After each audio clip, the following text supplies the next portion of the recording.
Prizepicks segment. This is going to be 10 of my favorite player props heading into the divisional round of the NFL playoffs. Now, before we can move into new props, we should do a review of my picks last week. And I will say, I did not do well. Of my 6 player props, I only had 2 cashes. I had 1 push, and I had 3 chalks. This is my worst. I mean, not my worst ever, but as far as the playoffs have come, this is my worst outing yet. Last year in Wildcard weekend, I believe I went either 13 of 14 or 12 of 13. I was hot. I had a very hot hand, and I progressively got worse as the playoffs went on. But last week, I just didn't have as much time to research the props. I only got to put it out for a couple days worth of games, and they were bad. And I do apologize. If you had any money on the line, blame it on me. I did mess up. Now let's just do a quick review of the different props. So 1 week into the playoffs, I am at a record of 2-3-1. I had McLaurin fantasy points, and that was one of the 2 cashes. I had TJ Hawkinson yards it was over for McLaurin's fantasy points. I also had the over on TJ Hawkinson's yards in his first 2 catches, and that one cashed. After that, I had Saquon Barkley receptions, and I did mention that it might be a push, and yeah, sure enough, it was a push. So those were the 3 that turned out fine. The ones that didn't turn out as well was number 1 being Puka Nacua receiving yards over, and number 2 being Matthew Stafford passing attempts over. Now, when I came up with those, I was assuming that the Rams were going to win the game. Puka had been very productive last year. It was great in the game against the Lions. I had been pretty good recently, and Stafford, though his passing attempts were low, I had a feeling he would bump them up. And honestly, through 3 quarters, Matthew Stafford was on pace to meet this 33 over. But the Rams were destroying the Vikings, and I wasn't expecting that. I thought it would be a closer game. I did think the Rams would take it, but I could not have imagined a 27-9 victory like that. And so yeah, in the entire second half of the game, the Rams were basically just running out the clock, especially in the 4th quarter. So the Stafford and Puka chalks make sense just due to game script, and I don't think it was a terrible read, but it didn't end up panning out, and Puka was really far from cashing. He had like 40 out of 90 yards, so I do apologize for that. And then the one that I think is truly the worst play that I suggested was the Bucky Irving yards in his first 5 rushes. Bucky Irving, I believe the line was 21.5 or 20.5, and he only mustered up, I believe, 16, maybe 17 in his first 5 rushes, and his average this year was in the 5s. I believe it was like a 5.4 average in this game. On 17 rushes, he had 77 yards, so it was closer to a 4.5, and even if you take a 4.5 and you multiply it by 5, that would have hit the over, but that's over an entire game. In his actual first 5 attempts, he was stopped at the line once, and then another one like 1 yard in, and so that kind of ruined the line. And yeah, it was kind of silly, because there are other ways. I don't think Bucky Irving hit his rushing yards, but he did cash his fantasy score, and yeah, I think it was just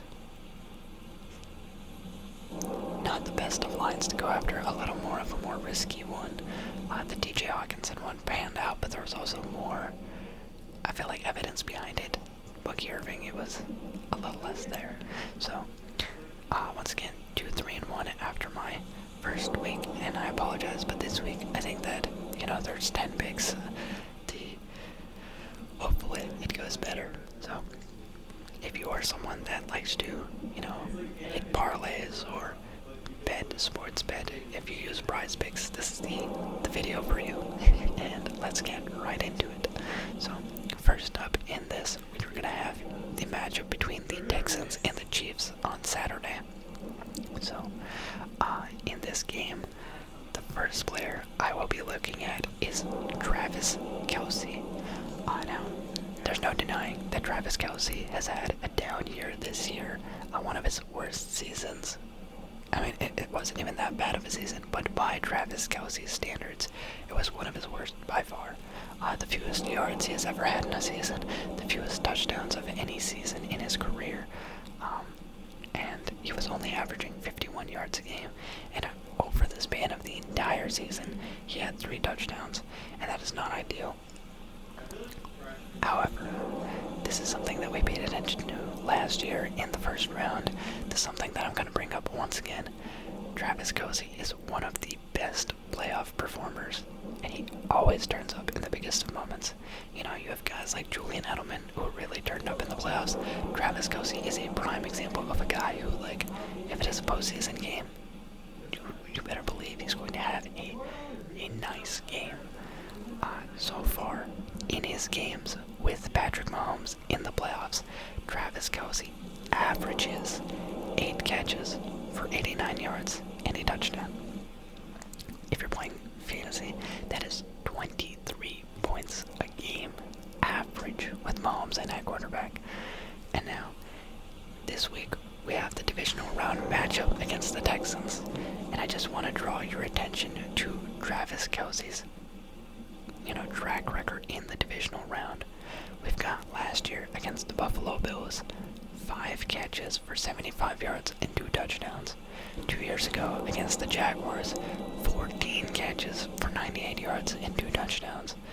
3 years ago against the Bills, 8 catches for 96 yards and a touchdown. 4 years ago against the Browns, 8 catches for 109 yards and a touchdown. 5 years ago against the Houston Texans, 10 catches for 134 yards and 3 touchdowns. And finally, if we go all the way back to Patrick Mahomes' first postseason game, we've got 6 years ago, 7 catches for 108 yards. That means in his last 5 divisional round games, Travis Kelce has scored 9 touchdowns. He's not averaging 1 touchdown, but nearly 2 touchdowns in his last 9 games in the divisional round. Now, when we factor in the Houston Texans defense this season, that ranks number 29 in passing touchdowns allowed, number 26 in receiving touchdowns allowed to opposing tight ends, I feel like it is very, very hard for me not to gravitate towards the Travis Kelce anytime touchdown prop. Right now, if you're on Prizepicks, this is a demon, meaning that the payout is even higher. They don't expect this one to happen. In a down year, Travis Kelce, he only scored 3 touchdowns the entire season, but the divisional round is his bread and butter. This guy loves to find the end zone in the first round of the playoffs. Travis Kelce always turns up in the playoffs.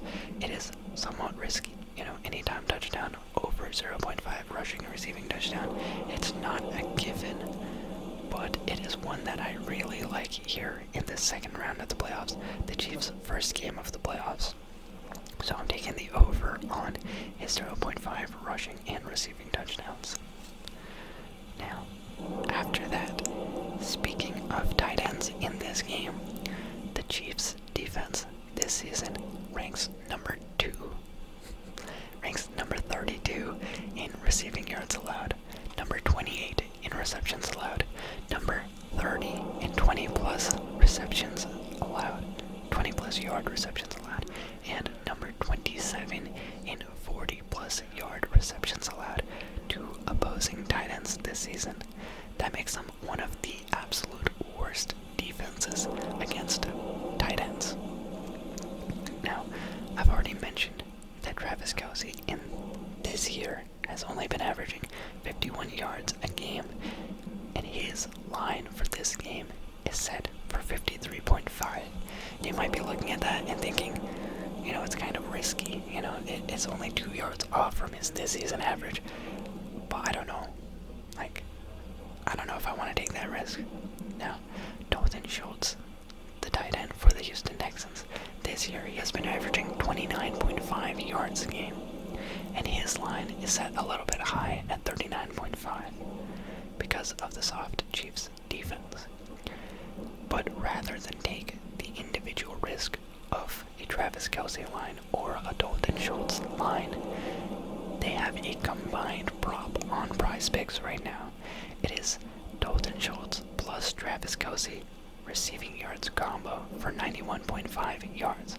And I am definitely going to take the over on this. I mean, number one, if you just take their individual lines and add them up, 53 plus 29, that gives you what? 92. Sorry, I'm looking at his average. Sorry, 53 plus 39. There you go. And you add them up, that gives you 92. Then you add the 0.5, that's 93. Combined, their lines would be at 93. You get a 1.5 point discount on that, so it's slightly under if you take the combined. But also, you get to leverage both of these aspects of their game. You get to leverage the fact that Travis Kelce is a playoff performer, and he really turns up in the playoffs. In his games with Mahomes, he averages 89 yards, so he could theoretically clear this just by himself. But then you also factor in that the Chiefs are horrible against tight ends, and you get this extra, benefit of Dalton Schultz getting a easy Chiefs defense. I really like this prop. I think that if you can take advantage of both the bad defense against the tight ends plus Travis Kelce's playoff history, this is a phenomenal square. Like, I kid you not, I've seen Travis Kelce lines that have been close to 75, 85 just for him, and now you're getting a combined prop, a combo with Dalton Schultz with 91.5 yards. I think this is great. It's one of my favorite squares out there of the ones that I was able to find today. So I really like this line. And then after that, this is my final player prop from this Chiefs-Texans game. And this is going to be one regarding Joe Mixon. Joe Mixon last week against the Chargers had a rather strong performance with 119 total yards. I believe it was 103 yards on the ground. No, 106 yards on the ground and 13 yards receiving. And he also added a touchdown to that performance. So after this impressive matchup with the Chargers, his rushing and receiving line is currently set to 77.5 yards heading into the matchup with the Chiefs. However, the Chiefs this season had one of the best rushing defenses, ranking number 3 in rushing yards allowed, number 1 in receiving yards allowed, and number 5 in receptions allowed to opposing running backs this year. Not to mention, okay, sorry. So as I said, Joe Mixon's line in this game is currently set to 77.5 yards. So far in his last 7 games, Joe Mixon has only hit it twice. He has hit this 2 of his last 7 games, and he is coming off a game in which he had his first fumble of the season. Now, obviously, you're gonna praise Joe Mixon for his season-long ball security, but we cannot deny the fact that a lost fumble in the first round of the playoffs can be a little bit concerning if you are the Texans. Joe Mixon, it was an error on him. It was good defense for sure, but he did not tuck the ball away. I think that was definitely a fumble he could have prevented. I think just between the fact that the Chiefs have a great running back defense, the fact that the Texans will be on the road and likely playing from behind, meaning they're not going to be rushing the ball all that much. I think it's going to be more they're playing catch-up, more throwing the ball. And Joe Mixon's questionable production in the late stretch of the season, I will be taking the under on Joe Mixon's 77.5 rushing and receiving yard line. And this is pretty uncharacteristic. I don't often take the under. I just don't really like betting the under. It's more stressful for me because I feel like a big play can always happen. You can always hold out hope that more will happen, but hoping that nothing happens it's stressful. But this is one that I do enjoy, and I think that Yeah, I'm going with the under on 77.5 rushing and receiving yards for Joe Mixon. Now, with that, we get to move into our second game of the weekend, and this is going to be the Washington Commanders and Detroit Lions game. So, first up from this matchup, my first player I'm going to recommend is Jahmyr Gibbs. Now, last week, I've already acknowledged that I missed the mark on my Bucky Irving prop with the yards in his first 5 rushes, but it is still true that the Commanders' defense ranks number 29 in rushing touchdowns allowed, number 30 in rushing yards allowed, and number 27 in 20-plus yard rushes allowed to opposing running backs. And even though Bucky Irving did not cover on his rushes in the first 5 attempts, he did finish with a very impressive 16.3 fantasy points on the game. Right now, Jahmyr Gibbs has his line set to 19 fantasy points. And not only has he hit this line in his last 5 straight games, but he's actually averaging 29 fantasy points per game in that stretch. Ever since David Montgomery has gone down, Jahmyr Gibbs has been a fantasy beast. Now, I know that could change with David Montgomery becoming healthy once again and re-entering the mix in this backfield.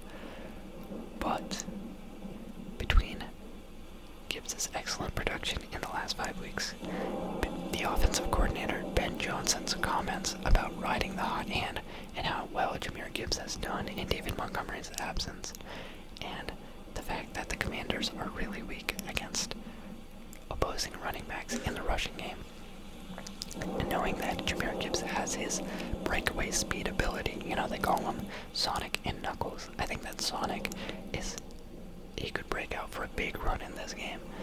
I'm going to take the over on a pretty high 19 fantasy point line. I think that he can take the over, in the most important game of the season this year against the Minnesota, I almost said Timberwolves, against the Minnesota Vikings. Jahmyr Gibbs popped off with 46 fantasy points. He had 4 touchdowns. He had all these yards. They definitely trust this guy in the big moments. And I know David Montgomery come back, he could take away from some of Gibbs' workload. But I think that at the end of the day, Gibbs will still eat a very big amount. So I'm taking the over.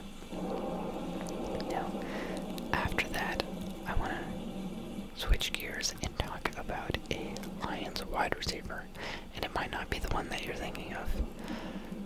Now, the Commanders' defense, while they're fairly permeable, but whatever I wrote for this one makes no sense. So let me reformat that sentence. While the Commanders' defense is fairly permeable against the rush, one of the aspects of their defense that holds up the best is their secondary, especially against wide receivers. The Commanders' defense ranks number 2 in passing yards allowed to opposing quarterbacks, number 7 in receiving yards allowed to a wide receiver, number 4 in receiving touchdowns allowed to opposing wide receivers, number 5 in receptions allowed to opposing wide receivers, and number 7 in 20-plus yard receptions allowed, and number 6 in 40-plus yard receptions allowed to opposing wide receivers. Basically, the Commanders have a very good secondary against wide receivers. Now, we know this is a fact that even holds true in the playoffs, as the Commanders limited Baker Mayfield to just 185 yards passing in the Wildcard game, even in an ultra-efficient day by Baker, where he went 15 of 18. He could only muster up 185 yards. But if we take a look at the full box score, you will notice that Mike Evans actually had himself a day against his former nemesis, Marshawn Lattimore, posting a 7-catch, 92-yard, 1-touchdown performance. Which is why I will not be shorting Amon-Ra St. Brown's production, since he is likely to see a bulk of the targets for this offense. Baker Mayfield, 15 of 18, he wasn't even necessarily force-feeding Mike Evans the ball, but he looked his way a lot, and every time he wanted to, he could connect with Mike Evans. That is their top dog. And I do think on this Lions offense, Amon-Ra St. Brown, they will scheme ways for him to get open. And so I'm not risking taking an under on him.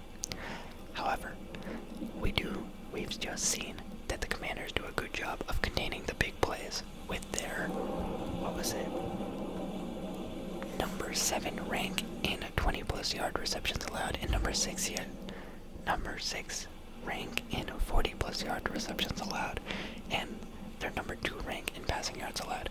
So I think they're going to do a good job of limiting plays that take the top off the defense. They're not going to allow Jameson Williams, the big play threat, to, take it to the next level. I think they're going to play a lot of 2 high safeties, make sure everything stays underneath, and they might force the Lions to beat them on the run, which they can. But the line for Jameson Williams that I think is the most intriguing, that I'm most drawn towards, is his longest reception of 23.5 yards. Knowing that they don't allow big plays, 20-plus and 40-plus yards, I think that Jameson Williams won't have as big of a day as he might. He's gotten a lot better as a route runner, so I don't want to limit his yards. I think his yards, they could pile up. He is still the number 2 option. He could see a lot of yards in this game, but his longest catch being set at 23.5, I think I'm okay with taking the under on that. So far in his last 5 games, he has only hit the over on this in 2 out of 5.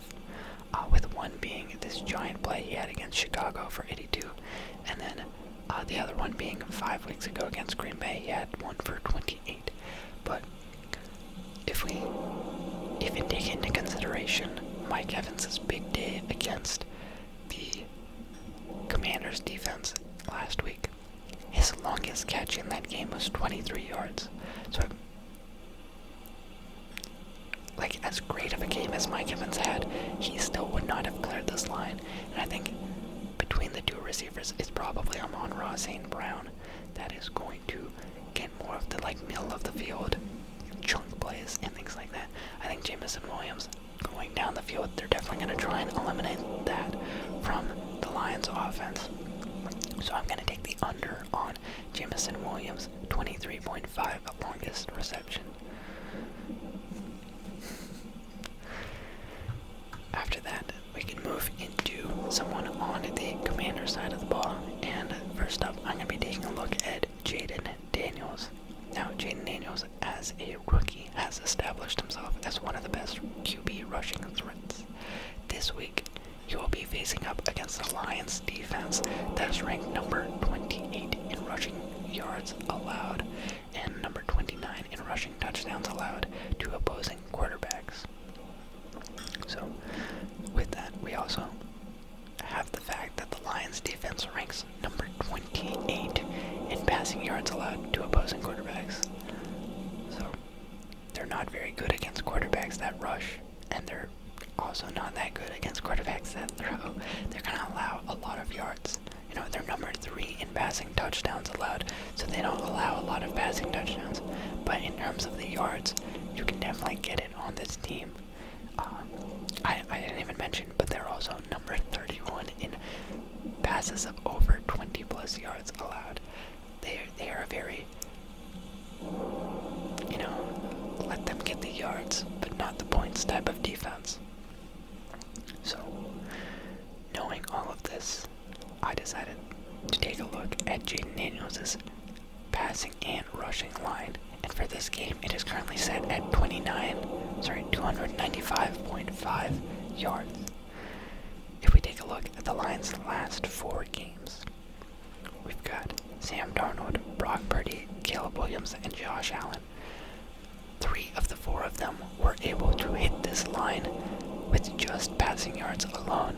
Sam Darnold obviously had a horrible game in Week 18, and that was a very good defensive showcase by the Lions. But we look at Brock Purdy, Caleb Williams, and Josh Allen in the 3 weeks before that, with just passing yards, all of these guys had over 330 yards. And we know that Jayden Daniels can not only throw for 250, but he can also rush for 100 on the ground. And if we actually do take a look at Jayden Daniels' last 5 games, excluding the game against the Cowboys where he only played 1 drive, he has hit this line in 3 of his last 4 games. The only game in which he missed this was in the game against the Saints where he hit 292. So we wouldn't even call that really a chalk. That would be a hook. He just barely missed 295.5. So based on Jayden Daniels' track record in the last 4 games, based on the Lions' defense in the last 4 games, and just their season-long history of allowing yards, I'm going to take the over on Jayden Daniels' 295.5 passing plus rushing yards combo. And now, getting into my next pick from this game, we've got a Commanders wide receiver who I recommended last week as well in Terry McLaurin. Now, Terry McLaurin, I'm very happy that he is one of the few guys that delivered on the props last week. Last week he had a line of 13.5 fantasy points, and he smashed the over on it with 21.9 points. This week he gets to play against an equally bad Lions secondary as the Tampa Bay secondary, and his line only moves up a point to 14.5. Right now, the Lions, they're ranked number 31 in receiving yards allowed, number 30 in receptions allowed, number 31 in receptions over 20 yards allowed, and number 25 in receptions over 40 yards allowed to opposing wide receivers. So you can definitely throw on the Lions as was established, and wide receivers tend to have pretty big days against them. Now, I'm going to run it right back. It's the same line. I'm just going to run it right back with Terry McLaurin. In his last 4 games with Jayden Daniels, Terry McLaurin has been averaging 17.4 fantasy points, and over the course of the entire regular season, he averaged 16.1 fantasy points a game. And yeah, that's really all there is to it. In his last 4 games, we'll just read him out. You take his... Oh, that's so wrong. I'm sorry, I was incorrect. If you include the game... Okay, yeah. Never mind. my brain is wired. But yeah, Terry McLaurin, he had a great game last week.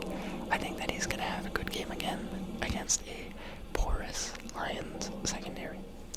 Now, another thing I want to draw your attention to is if we do a deeper dive into which exact receivers have had the best days against the Lions, we will find that they're mostly guys that line up in the slot. Bless you. One of my roommates just sneezed in the living room.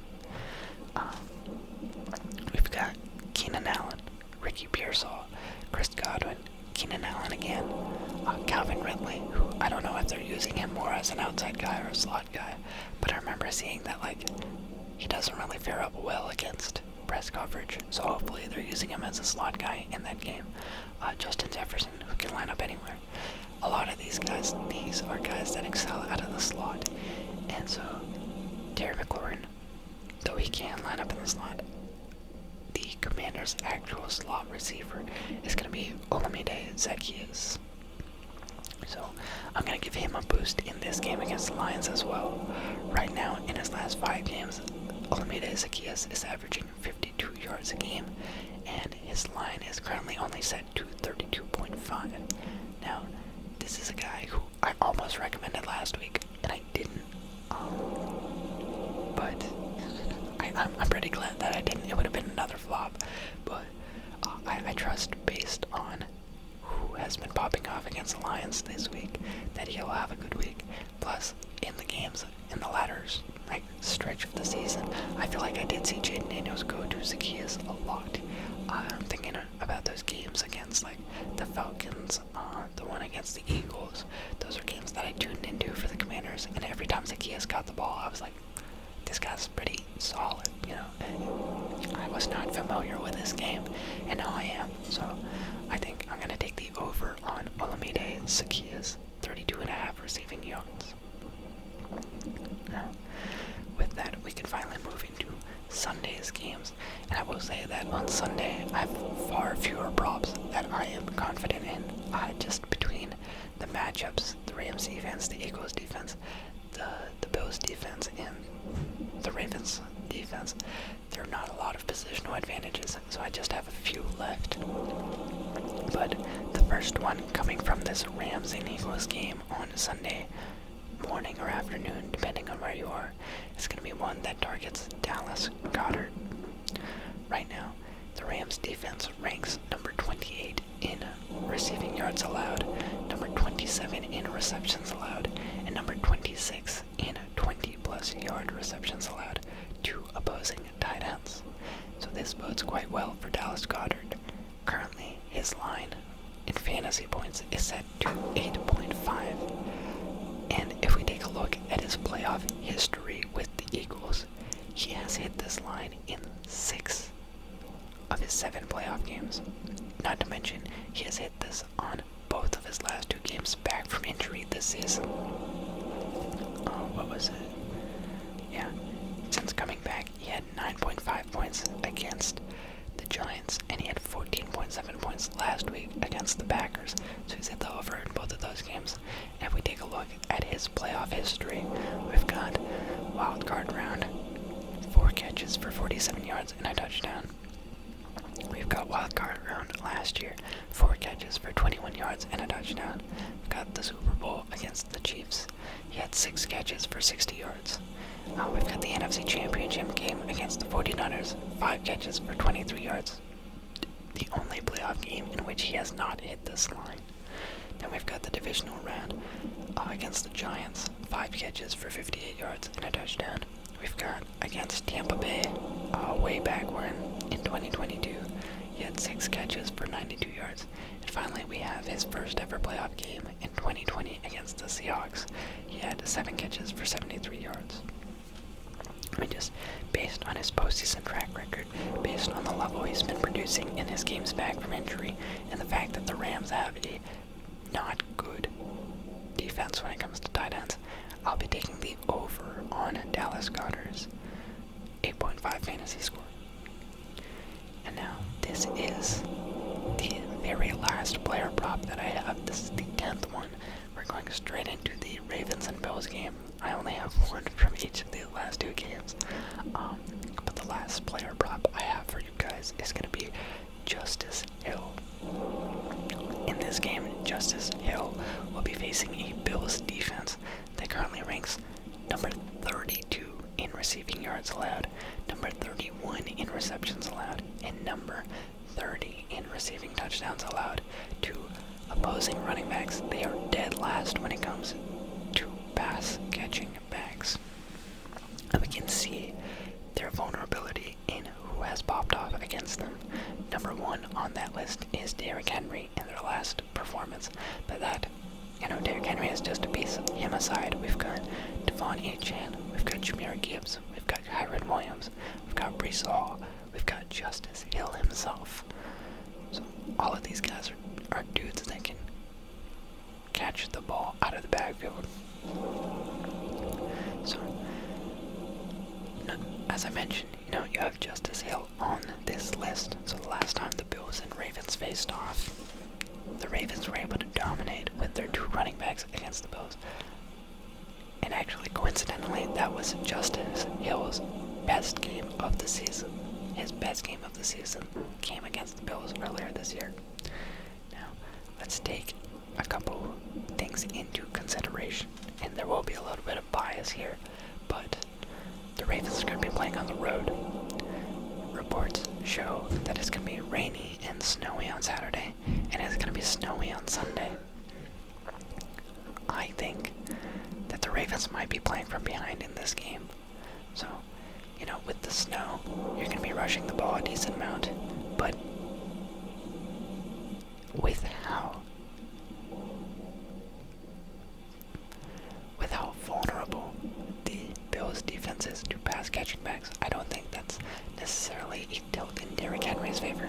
Yes, he is good as a pass catcher, but I'm not going to say he's good. Yes, he can catch the ball, but Justice Hill is definitely their biggest receiving threat out of the backfield. And now that he is more healthy, now that he is back, we saw him do pretty well in the last round. I think he's going to be a big factor in the Ravens staying in this game, whether it be dump off passes for Lamar or quick screens. I think that Justice Hill, I'm going to take the over on his 21.5 receiving yard line, just based on the fact that I think that they'll be playing from behind. I think that they'll need his third down pass catching abilities, and I think that, this is a defense that he has shown he can show out against. So he's going to see a decent number of targets, 21.5 receiving yards. He just needs like 2 to 3 catches to get that done. I feel like he's going to get that. So give me the over on Justice Hill. And with that, we have officially concluded my 10 player props for this divisional round. Let me go through all of them one more time for your convenience. We've got Travis Kelce, over 0.5 rushing plus receiving touchdown. We've got Dalton Schultz and Travis Kelce, over 91.5 receiving yards combo. We've got Joe Mixon, under 77.5 rushing plus receiving yards. We have Jahmyr Gibbs, over 19 fantasy points. Am I counting right? I'm probably not counting right, whatever. We've got Jameson Williams, less than 23.5 longest reception. We've got Jayden Daniels, 295.5 passing plus rushing yards, over. McLaurin, 14.5 fantasy score, over. Olamide Zaccheus, 32.5 receiving yards, over. Dallas Goedert, 8.5 fantasy points, over. And finally, Justice Hill, 21.5 receiving yards, over. Those are my 10 props from the divisional round that I'm going with. My personal favorites in this, I would say, I like the Dallas Goedert line. I like the Travis Kelce lines. I like the Olamide Zaccheus line. Yeah, I'd say those are my certified favorite ones of the bunch if you're looking for a couple. And I truly hope that this week we're able to pull away with some money. Last week it didn't turn out that well. I hope, as always, this is very amateur hour advice. This is truly just me sitting in front of my laptop for a couple hours looking at some defenses. But I am by no means an expert. I am hopeful in a bounce back, though. Last year, this went a lot better. I didn't have the best showing in week 1, and I think a bounce back is possible here. If I don't bounce back, then we might have to address the fact that I might be washed. And if I'm washed, then the thumbnail for next week will be the Pat Riley. Maybe I am washed with my face photoshopped into it if we go below 50% on the picks this week. But I think a bounce back is in order. I think it's due. I think that we'll get it. So, as always, thank you for watching. If you enjoy content like this, feel free to like, comment, and subscribe. I'll be putting out more videos next week after these games have elapsed.